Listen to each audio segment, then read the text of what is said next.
नमस्कार दोस्तों, वजन कम करने के नाम पर अगर आप अपने पैसे वेस्ट कर रहे हैं तो ये वीडियो आपके लिए ही है।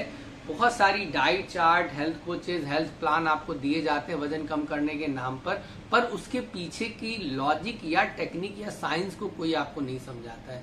और अगर इस वीडियो के अंत तक आप बने रहें तो आपको ऑटोमेटिक ये समझ में आ जाएगा कि क्या डाइट चार्ट आपको फॉलो करना है। जी हाँ, आप खुद से अपना डाइट चार्ट बना पाएंगे। और क्या आपको एक्सरसाइज करनी चाहिए कि नहीं करनी चाहिए। जी हाँ, हर मोटे व्यक्ति को एक्सरसाइज करने की जरूरत नहीं है। ये आप खुद डिसाइड कर सकते हैं कि आपको कैसे वजन कम करना है। या अगर आप पूरी कहानी समझते हैं, पूरे टॉपिक को समझ जाते हैं तो ऑटोमेटिक आप ये भी समझ जाएंगे कि आपको वजन बढ़ाना कैसे। जी हाँ, वजन घटाने की टेक्निक का ठीक उल्टा ही वजन बढ़ाना होता है दोस्तों।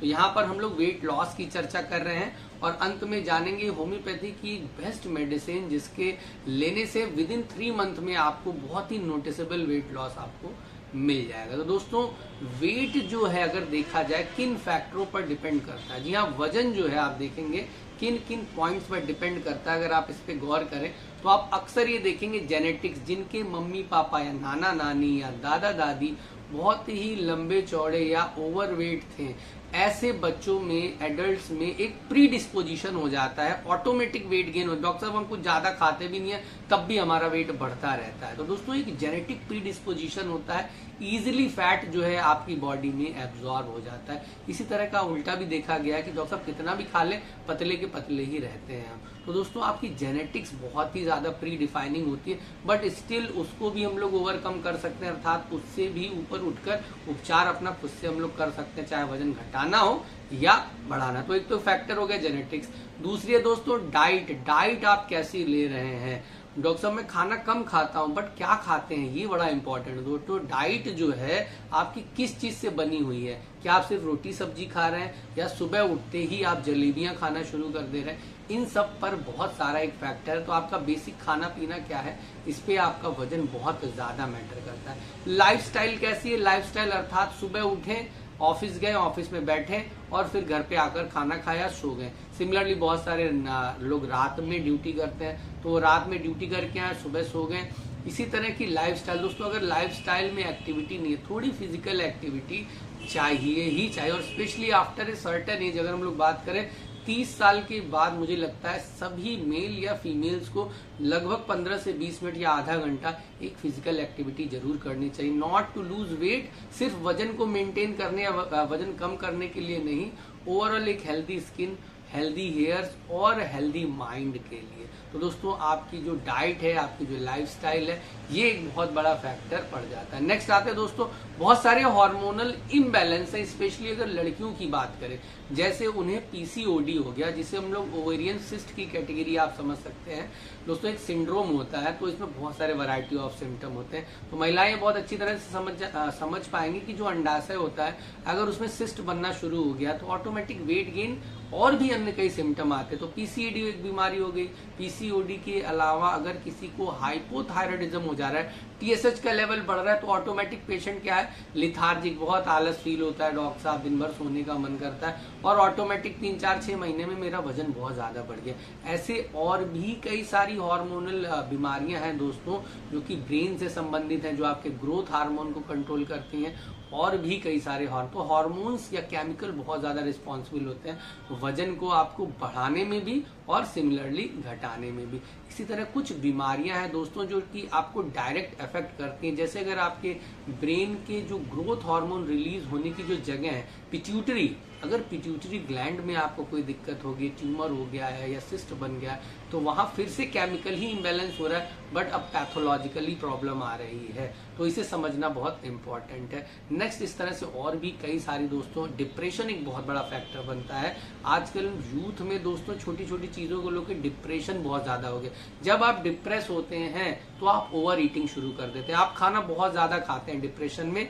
ये दोस्तों एक स्टडी में ऐसा पाया गया कि 10 में से 9 लोग, मतलब 90% लोग ऐसे मिल जाएंगे जो कि डिप्रेशन के समय ओवर ईटिंग शुरू कर देते हैं, या कई लोग अल्कोहल या सिगरेट का सेवन शुरू कर देते हैं। ये सारी ही चीजें आपके वेट गेन के लिए रिस्पॉन्सिबल मानी जाती हैं। अब हम लोग समझने की कोशिश करते हैं कि क्या लॉजिक है जिससे हम अपना वजन कम कर सकते हैं बहुत ही आसानी से। दोस्तों वेट लॉस करने का फंडामेंट आप ऐसे समझ सकते हैं, एक बेसिक सा एग्जांपल मैं दे रहा हूँ। आज पूरे दिन सुबह से लेकर शाम तक अगर मुझे अपनी क्लिनिक पर बैठना है, तो चूंकि एक सिटिंग जॉब होगी, एक जगह बैठने वाली जॉब होगी, तो सामान्यतः मुझे लगता है 1800 कैलोरी मेरे लिए इनफ है। अब ये 1800 कैलोरी क्या है, ये समझने वाली बात है कि डॉक्टर साहब ये कैलोरी क्या बोल रहे हैं, मुझे तो कुछ समझ में नहीं आ रहा है। दोस्तों जब भी हम लोग कुछ खाना या एनीथिंग कुछ भी खाते हैं, चाहे सेब खा रहे हो, चाहे दाल रोटी खा रहे हो या केला खा रहे हो, सभी चीज में एक डेफिनेट अमाउंट ऑफ क्या होती है, शुगर। उसके अलावा भी कई सारी चीजें, मोटा मोटा मैं आपको बता देता हूँ, कार्बोहाइड्रेट, प्रोटीन और फैट लगभग हर चीज में होता है। अब किसी में वो चीज थोड़ी कम होती है और किसी में वो चीज ज्यादा होती है। उदाहरण के तौर पे समोसे या फिर जितनी भी जंक फूड है, फैट कंटेंट बहुत ज्यादा है, नुकसानदेह पोर्शन बहुत ज्यादा है। इसी के विपरीत आप जितने भी सैलेड्स देखेंगे उसमें पानी का कंटेंट बहुत ज्यादा है, शुगर कार्बोहाइड्रेट बहुत कम मात्रा में है। इसी तरह चपाती ले लेंगे या ओट्स ले लेंगे, इसमें फाइबर का कंटेंट बहुत ज्यादा है, कार्बोहाइड्रेट बहुत कम है। तो इसको अगर समझने की कोशिश करेंगे तो बहुत उलझ जाएंगे। मोटा मोटा मैं आपको बता रहा हूँ दोस्तों, जब भी हम लोग कुछ भी खाते हैं उसके अंदर मेनली हमको क्या होता है, शुगर मिलता है। शुगर इक्विवेलेंट, शुगर बराबर हम लोग कह सकते हैं कार्बोहाइड्रेट या कह सकते हैं ग्लूकोज, ये तीनों लगभग एक ही चीज होती है। तो हमारे शरीर को ग्लूकोज चाहिए होता है दिन भर जो काम करते हैं उसके लिए, एक एनर्जी वो है हमारा ग्लूकोज। तो ये मिलता कहाँ से, हमारे खाने पीने से। और हर खाने में एक डेफिनेट कैलोरी होती है। वही जब ग्लूकोज बर्न होता है हमारे शरीर में तो हमें कैलोरी मिलती है। इसको पता कैसे करें डॉक्टर साहब, ये हम कैसे जानेंगे कि अगर हमने आज 2 रोटियां खाई हैं तो मैंने कितनी कैलोरी खा ली, साथ में 1 कटोरी अगर मैंने आलू की सब्जी भी खाई है तो मुझे कैसे पता चलेगा मैंने कितनी कैलोरी खा ली। दोस्तों गूगल आप खोलेंगे और गूगल से पूछेंगे कि 1 रोटी में कितनी कैलोरी, चूंकि हम लोगों को चीजें याद हो गई हैं, लगभग 104 के आसपास होती है। 100 कैलोरी भी अगर हम कंसिडर करते हैं, या 1 कटोरी नॉर्मल 100 ग्राम अगर आलू की सब्जी आप लेते हैं उसमें भी लगभग 100 से 110 कैलोरी आपको मिल जाएगी। तो 2 रोटी के साथ अगर आप 100 ग्राम आलू की सब्जी खाते हैं तो मोटा मोटा अगर हम आपको एवरेज बताते हैं, 1 रोटी में 100 कैलोरी है तो 2 रोटी में 200 कैलोरी, और 100 ग्राम आलू की सब्जी में, ये मुझे याद कहाँ से, गूगल से। तो आप सिर्फ गूगल से पूछ ले डायरेक्टली कि hey Google how many calories in 1 chapati, या हिंदी में बोल दें कि गूगल 1 रोटी में कितनी कैलोरीज होती है या 1 समोसे में कितनी कैलोरीज होती है। आप जो पूछेंगे गूगल देवता आपको बताने के लिए रेडी है कि 1 प्लेट फ्राइड राइस में कितनी कैलोरी है। तो इस चीज को अगर डिफाइन आप कर लेते हैं, इस लॉजिक को अगर आप समझ जाते हैं कि मेरी एक सिटिंग जॉब है और मुझे 1800 कैलोरी चाहिए, तो अगर मुझे अपना फॉर एन एग्जाम्पल मेरा वजन आज 70 किलो है और मुझे इसे मेंटेन करके चलना, ना घटे ना बढ़े, तो मुझे पूरे दिन में 1800 कैलोरी खानी होगी। अब ये 1800 कैलोरी या तो मैं रोटी सब्जी से खा लूं या चावल से खा लूं। चावल में कितनी कैलोरी होती है ये भी आपको मिल जाएगा दोस्तों गूगल पे। तो आपका खाना क्या है, आपका प्रेफरेंस ऑफ फूड क्या है और उसमें कितनी कैलोरीज होती हैं, ये बहुत इंपॉर्टेंट है आपके वजन बढ़ाने और वजन घटाने के लिए। इस फैक्टर को समझे तो एक हेल्दी इंसान जो कि सिटिंग जॉब करता है 1800 कैलोरी, एक बहुत ज्यादा एफर्ट मेहनत वाले काम करने वाले लोग हो गए जो कि मेहनत का काम करते हैं, ऐसे सभी लोगों को लगभग 2500 से 3000 कैलोरी चाहिए होती है। तो अब सोचिए जो मेहनत का काम कर रहा है उसे ज्यादा एनर्जी चाहिए तो उसे ज्यादा खाना पड़ेगा।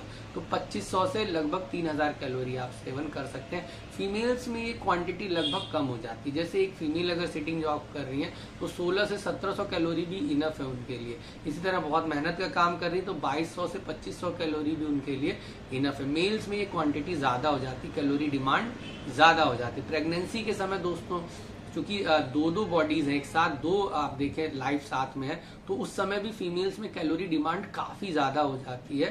तो फीमेल्स को लगभग 2500 से 3000 कभी कभी कैलोरी का इंटेक करना पड़ जाता है प्रेगनेंसी के दौरान। तो खैर दोस्तों आप बहुत ज्यादा इसे पजल नहीं करते हैं, कहानी नहीं बनाते, सिंपल फॉर्मूला आप ये अपनाइए। आप अपना काम देखिए कि किस तरह का काम आप करते हैं। उदाहरण के तौर पे मैं फिर से आपका एक जॉब ले लेता हूँ कि आप पूरी रात जो है आपकी नाइट शिफ्ट होती है, आप पूरी रात काम करते हैं और आपका वजन जो है 90 किलो है। 90 किलो वजन के आदमी को वजन अगर कम करना, और ये हाइट से डिपेंड करता है कि आप बहुत ज्यादा मोटे हैं। अगर एक व्यक्ति जो कि 7 फुट का है उसकी 90 केजी अगर वेट है तो ये नॉर्मल है उसके लिए। बट वहीं पर अगर एक व्यक्ति जो कि 5-6 या 5-7 फीट का माना जाता है दोस्तों और उसका वजन है 90 किलो, तो वो ओवरवेट की कैटेगरी में चला जाएगा। ये भी आपको कैसे पता चलेगा, गूगल आपको बता देगा कि आप ओवरवेट हैं कि नहीं है। वो आपसे आपकी हाइट और आपका वजन पूछेंगे और आपको बता देंगे कि कितना एक्स्ट्रा आपका वेट है, कि इतना वेट आपका नहीं होना चाहिए, इसे आप कम करें। खैर तो आपको करना क्या है, आपको कैलोरी डेफिशिएट में शुरू कर देना है।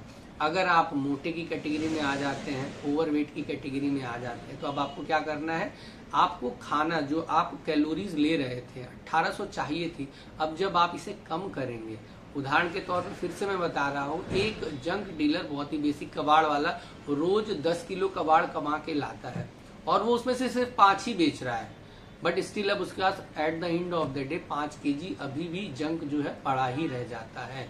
तो दोस्तों इसको ऐसे समझा जा सकता है, पूरे 10 दिन उसने मेहनत की और हर दिन 5-5 किलो ही बेचा और 5 किलो अभी भी बचा हुआ है पर डे के अनुसार, तो 50 केजी जंक अभी भी उसके घर में पड़ा हुआ है जो कि अभी यूज नहीं हुआ है, वो उसे भी बेच सकता है। तो इसी तरह आपको जो फैट का इंटेक या ओवरऑल खाना जो आप खा रहे हैं उसे कम खाना है, या अगर मेंटेन करना चाहते हैं वजन को तो 1800 से 1800 खाइए, और अगर वजन कम करना चाहते हैं तो उसे कम कर लीजिए, 14-15 पे कर लीजिए, 1400-1500 किलो कैलोरी के आसपास आप सेवन करना शुरू कर दीजिए। अगर आप पतले हैं तो इस इंटेक को ज्यादा कर लीजिए। आप सिटिंग जॉब करते हैं, 1800 नॉर्मली चाहिए आपको, अब आप इसे सरप्लस में खाना पीना शुरू कर दीजिए। आई होप आप चीजों को समझ पा रहे होंगे। दोस्तों जो एक्सेस कैलोरीज है, जैसे एक इंसान नॉर्मली बैठ के काम कर रहा है, उसे 1800 चाहिए पर वो खा कितना रहा है, 3000 कैलोरी खा ले रहा है, तो जो 1200 एक्स्ट्रा कैलोरीज होगी वो क्या होंगी, वो फैट के रूप में, चर्बी के रूप में जमा होने लगेंगी। और अगर यही व्यक्ति दिमाग लगाता है कि नहीं मुझे आज से वजन कम करना है, तो वो 1500 कैलोरी खाना शुरू कर दे। अब वो चाहे रोटी से खाए, वो समोसे से खाए या भटूरे से खाए, ये उसके ऊपर है। ठीक है दोस्तों, अगर आप कैलोरी डेफिशिएट रहना शुरू कर देते हैं, 1400 से 1500 वाली कैटेगरी में आ जाते हैं और आप 1800 का डिमांड है, तो जो बाकी की कैलोरी है शरीर 400 या 500 कैलोरी वो शरीर कहाँ से लाएगा, जमा हुआ फैट को वो गलाना शुरू करेगा। अब इसके बीच में एक बात आती है दोस्तों, हंगर पेन या हंगर प्रॉब्लम एक होती है। पेशेंट को बार बार भूख लगेगी, जब आप खाना कम खाओगे आपका पेट या आपकी बॉडी आपके दिमाग को मैसेज भेजेगी कि मेरे शरीर में ग्लूकोज जो है वो कम हो रहा है, कुछ भी मुझे खाने के लिए दो। अच्छा, दिमाग भी बहुत चालाक होता है, क्योंकि इसके अंदर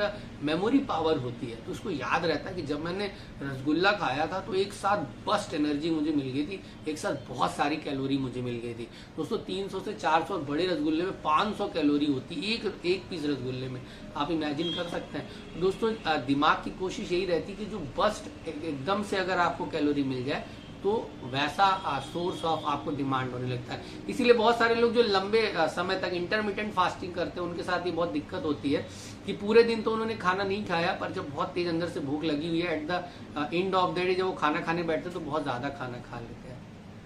फिर से दोस्तों बहुत ज्यादा खाना एक बार में नहीं खाना, डिवाइड करके थोड़ा थोड़ा खाइए, बॉडी को यूटिलाइज करने दीजिए और कम खाइए, अपनी रिक्वायरमेंट से कम खाइए। तो फिर से दोस्तों हंगर पेन जब आपको होगा, जब आपका दिमाग बोलेगा कि नहीं मुझे खाना दो, तो आपको करना क्या, चालाकी करनी है, ऐसी चीजें खानी है जिसमें कैलोरीज बहुत कम होती हैं और आपके पेट को या दिमाग को बेवकूफ आपको बनाना है। इनडायरेक्टली आप जैसे सैलेड्स खाएंगे, जितने भी सैलेड्स हैं, गाजर, मूली, खीरा, काकड़, सब में बहुत ही ना के बराबर पानी की मात्रा ज्यादा है, फाइबर की मात्रा ज्यादा है और इसमें जो फैट या कैलोरीज जो है वो बहुत कम है। ठीक है, तो आप सैलेड्स खाइए, या प्रोटीन वाली चीजें, चना ले लीजिए, या इस चने से बनी हुई जितनी भी चीजें हैं वो ले सकते हैं आप। थोड़ी बहुत मूंगफली में ऑयल वाला कंटेंट ज्यादा होता है तो थोड़ा नुकसानदेह माना जाता है, तो चना हो गया, सत्तू हो गया, ये सारी चीजें क्या करेंगी, आपके पेट को थोड़ी देर के लिए बेवकूफ बना देंगे, बहुत थोड़ी सी मात्रा में कैलोरी देकर पेट को सेटिस्फाई कर देंगे। और जहां आप धीरे धीरे ये प्रैक्टिस करने लगे, लगभग 1 महीने होते होते आपको पेट को आदत हो जाएगी कि बस अब मुझे इतना ही खाना चाहिए, 1500 कैलोरी मेरे लिए इनफ है। ये भी एक मेमोरी पावर है हमारे शरीर की दोस्तों। हम जितनी आदत डालते हैं अपने पेट को, अगर हमने इतना खाना खाने की आदत डाल रखी है तो जब तक इतना पेट में हमारे नहीं जाएगा, पेट को सैचुरेशन फील नहीं होगा कि हाँ मेरा पेट भर गया। और हमने आदत इतने की डाल रखी है तो आप इतना ही खा पाएंगे। आपके मित्र या आपके दोस्त जितनी भी कोशिश कर ले कि नहीं ये 2 रोटी तुम एक्स्ट्रा खा लो या इतना चावल एक्स्ट्रा खा लो, आप नहीं खा पाओगे, क्योंकि आपकी आदत इतने की ही बनी हुई है। पेट बहुत एक कॉन्टेक्टाइल नेचर रखता है, फैलता भी है, सिकुड़ता भी, तो आप उसको जो आदत पे रख देंगे उतनी ही आदत उसकी बनी रहेगी। अल्टीमेट पूरी कहानी ये है कि दोस्तों आपको कैलोरीज कम खानी है आपके शरीर की डिमांड से, अगर आप वजन कम करना चाहते हैं। और अगर बीच बीच में भूख लगती है तो सैलेड्स वगैरह या प्रोटीन वाली चीजें जिससे थोड़ा बहुत आपकी भूख जो है एक तरह से आप अपने दिमाग को बेवकूफ बना पाए। अब आती है बात होम्योपैथिक मेडिसिन की दोस्तों। ये है स्लीमाफोर्ट नाम की दवा, एलन कंपनी की। इसके अंदर जो कंटेंट है दोस्तों उसकी चर्चा करेंगे तो वीडियो बहुत लंबा हो जाएगा, बट मैं तब भी आपको बता देता हूँ होम्योपैथिक की फील्ड में बहुत ही बेस्ट मेडिसिन मानी जाती है वजन को कम करने के लिए फाइटोलाका बेरी। तो इसमें अच्छी खासी मात्रा में, सबसे ज्यादा मात्रा में फाइटोलाका बेरी ही मिलाया गया है। उसके अलावा बहुत सारे थायराइड के पेशेंट हैं जिनको ये दिक्कत रहती है वजन बढ़ने की, थायराइडिनम भी इसमें मिलाया गया है। ऐसी अन्य और दवाएं जिसको दोस्तों इसके अंदर मिलाया गया, फ्यूकस वेसिकुलरिस, ये भी एक दवा जो वजन कम करने के लिए यूज होती है, वो भी इसके अंदर मिलाई गई है। तो ऐसी कई सारी दवाएं इसके अंदर मिलाई गई हैं दोस्तों, जिससे डायरेक्ट इम्पैक्ट आपके वजन पे पड़ता है। तो ये कोई भी ले सकता है। एक ढक्कन 10 ml सुबह शाम करके आप 3 महीना सेवन करें, आप देखेंगे 3 मंथ के अंदर अच्छा खासा नोटिसेबल वेट लॉस आपको दिखेगा। साथ ही साथ अगर आपने कैलोरी डेफिशिएट रहना शुरू कर दिया तो बहुत ही जल्दी आपका वजन कम होगा। अब कैलोरी डेफिशिएट रहकर भी अगर आप एक्सरसाइज करना शुरू कर देते हैं तो जमा हुई चर्बी आपकी और जल्दी गलना शुरू हो जाती है, क्योंकि आप खाना कम खा रहे हैं और मेहनत ज्यादा कर रहे हैं। तो अब जो कैलोरी एक्स्ट्रा बर्न कर रहे हैं मेहनत करके, वो कहाँ से शरीर लाएगा? आपका जो जमा हुआ फैट है वो धीरे धीरे गलने लगेगा। दोस्तों इस वीडियो से मुझे उम्मीद है कि आप वेट लॉस कैसे करें इसे समझ गए होंगे।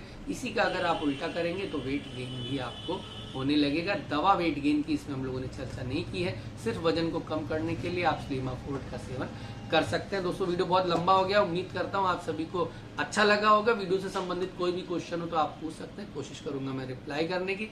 मिलते हैं नेक्स्ट वीडियो में, तब तक के लिए नमस्कार दोस्तों। जय हिंद, जय भारत।